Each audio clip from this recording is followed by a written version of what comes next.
హల్లెలూయా. ఏదైనా వాక్యము యోం దెబిరీం 24వ తారీఖు 2వ నెల 2025వ సంవత్సరం.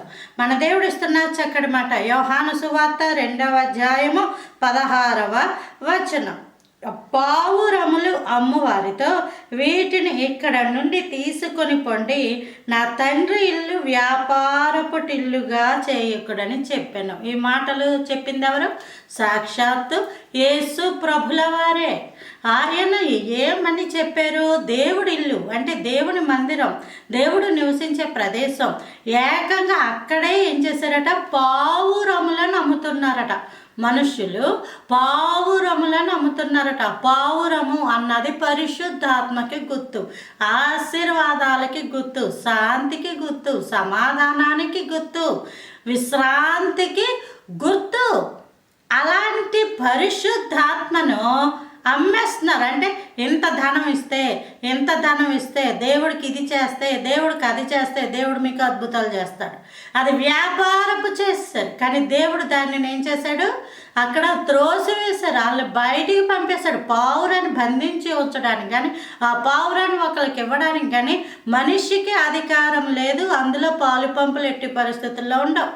అపోస్తలుల కార్యాల్లో గారడివాడైన సీమోను పేతురు యోహానుల దగ్గరికి వచ్చి ద్రవ్యము పెట్టి పరిశుద్ధాత్మను పొందుకొని, నేను ఎవరి మీద చేతులుంచితే వారికి పరిశుద్ధాత్మ వచ్చినట్లు నాకు గొప్ప కృపావరం ఇవ్వండి అన్నప్పుడు వాళ్ళు అంటారు, నువ్వు ద్రవ్యము పెట్టి దేవుని ఆత్మను కొనుక్కోవాలని నువ్వు చూసావు కాబట్టి నీకు ఇందులో పాలు పంపులు లేవు, ఇంకా నీ హృదయం దుష్టత్వంలో ఉంది.